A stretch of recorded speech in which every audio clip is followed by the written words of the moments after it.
Bismillahirrahmanirrahim. Assalamualaikum warahmatullahi wabarakatuh. Alhamdulillahirabbil alamin. Senang dan bahagia rasanya bisa kembali bertemu dengan kawan-kawan di sana. Mudah-mudahan seperti biasalah hendaknya Anda sekeluarga dalam keadaan baik. Allah cucurkan rahmat serta keberkahan dalam bentuk rezeki dan kesehatan kepada Anda sekeluarga dimanapun saat ini Anda tengah berada. Amin amin ya robbal alamin. Kawan-kawan yang saya muliakan, pernahkah terpikirkan belum oleh Anda kepada siapa terlebih dahulu kalimat Bismillahirrahmanirrahim diturunkan? Tentu kebanyakan di antara kita akan mengatakan bahwa kalimat Bismillahirrahmanirrahim itu pertama sekali diturunkan kepada Nabi Muhammad SAW melalui lisan malaikat Jibril tentunya. Tetapi kenapa Nabi Sulaiman alaihissalam menulis sebuah surat kepada seseorang dengan kalimat innahu min Sulaiman wa innahu Bismillahirrahmanirrahim? Bukankah ini pertanda bahwa kalimat Bismillahirrahmanirrahim itu jauh sebelum Nabi Muhammad SAW dilahirkan? Nabi Sulaiman sudah membacanya. Ini bermakna bahwa kalimat Bismillahirrahmanirrahim yang dibaca oleh Nabi Sulaiman alaihissalam jauh lebih sepuh atau jauh lebih tua daripada kalimat Bismillahirrahmanirrahim yang diturunkan kepada Nabi Muhammad SAW melalui lisan malaikat Jibril. Lalu benarkah kalimat Bismillahirrahmanirrahim yang dibaca sekaligus ditulis oleh Nabi Sulaiman alaihissalam itu yang paling tua daripada kalimat Bismillahirrahmanirrahim yang diturunkan Allah Ta'ala ke muka bumi?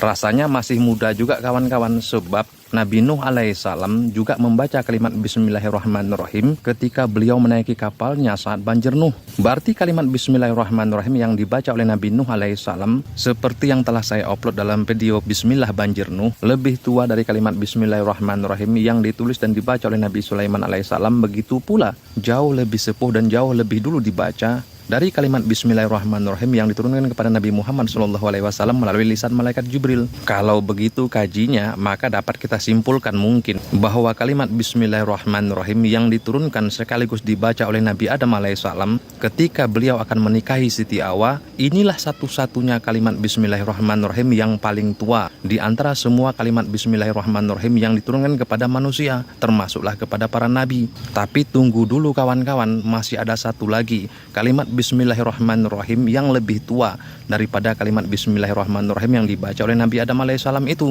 Bismillahirrahmanirrahim yang mana pula itu? Yaitu kalimat Bismillahirrahmanirrahim yang dibaca oleh iblis laknatullah. Inilah kalimat Bismillahirrahmanirrahim yang paling tua dan pertama sekali diturunkan Allah Ta'ala kepada makhluk ciptaannya. Bagaimana kaji semula jadinya? Begini kawan-kawan yang saya muliakan, doa pengasihan apa yang dibaca oleh iblis sehingga ketika Allah membenci dan melaknatnya, Allah masih mengabulkan semua permintaannya. Kalau Allah kasih kepada nabinya itu wajar atau normal, sebab Allah pastilah menyayangi dan mengasihi semua nabinya. Kalau Nabi kasihkan umat, ini juga sangatlah wajar. Sebagaimanapun bentuk kelakuan umatnya itu, tetap saja kasih Nabi kepada umat seperti air laut dengan pantai. Dan jika seorang manusia membaca kalimat Bismillahirrahmanirrahim lalu timbullah cinta dan kasih lawan jenisnya, ini juga sangatlah wajar. Sebab pada hakikatnya wanita dan pria itu memang saling menyukai. Tetapi bagaimana dengan iblis ketika dia dilaknat lalu dia meminta kepada Allah Ta'ala? Di saat Allah membenci itu pula Allah mengabulkan semua permintaannya. Nah, doa pengasihan apa yang dibaca iblis sehingga semua permintaannya dikabulkan oleh Allah Ta'ala, padahal saat meminta itu Allah tengah membenci atau melaknatnya?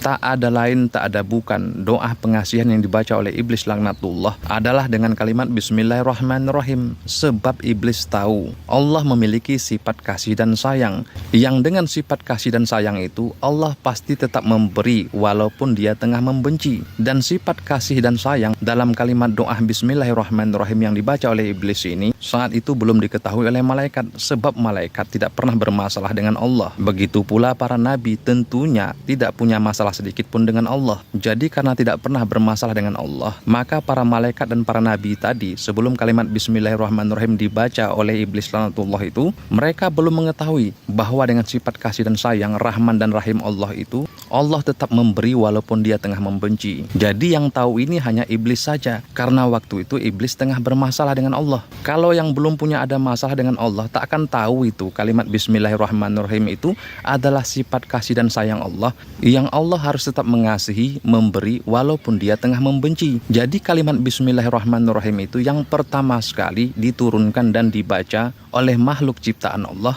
Mau tidak mau, terpaksa atau sukarela, kita harus mengakuinya bahwa kalimat itu pertama sekali dibaca oleh iblis laknatullah. Sehingga berkat doa pengasihan Bismillahirrahmanirrahim yang dibaca oleh iblis kepada Allah ini, Allah tetap mengabulkan permintaannya, walaupun saat mengabulkan itu Allah tengah melaknatnya. Berarti kalau diadu kalimat Bismillahirrahmanirrahim yang pertama sekali dibaca oleh iblis dengan kalimat Bismillahirrahmanirrahim yang dibaca oleh orang zaman sekarang, kira-kira mana yang menang?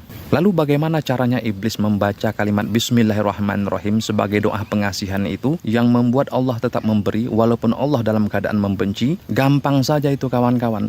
Tinggal Anda colok kedua kelopak mata Anda, maksudnya sambil ditekan dan disentuh kelopak mata itu dalam keadaan tertutup, maka akan hilanglah alam nyata dan tampaklah alam cahaya. Lalu saat itu bacalah atau amalkanlah kalimat Bismillahirrahmanirrahim semampunya. Seperti itulah dulu iblis pertama sekali membaca kalimat Bismillahirrahmanirrahim dalam keadaan melihat cahaya Allah. Nah, kebanyakan kita ketika mengamalkan atau membaca kalimat Bismillahirrahmanirrahim, yang kita lihat adalah dunia karena mata kita masih terbuka. Lalu bagaimana pula jika mata itu dipejamkan? Kan tidak tampak lagi alam dunia, betul, tetapi yang tampak alam gelap gulita, bukan alam cahaya. Namun ketika Anda mencolok kelopak mata Anda itu sambil memejamkannya, maka pasti akan tampak percikan cahaya. Nah, cahaya itulah cahaya Allah Ta'ala yang dulu dilihat oleh iblis ketika dia membaca kalimat Bismillahirrahmanirrahim itu. Simple dan mudah, bukan? Tidak perlu pakai tirakat-tirakat puasa ataupun ritual-ritual tertentu. Silahkan diamalkan, telah saya ijazahkan. Wallahu alam bisawab, mudah-mudahan bermanfaat. Minta ampun maaf jika tersilap kata, tersilap lidah. Assalamualaikum warahmatullahi wabarakatuh.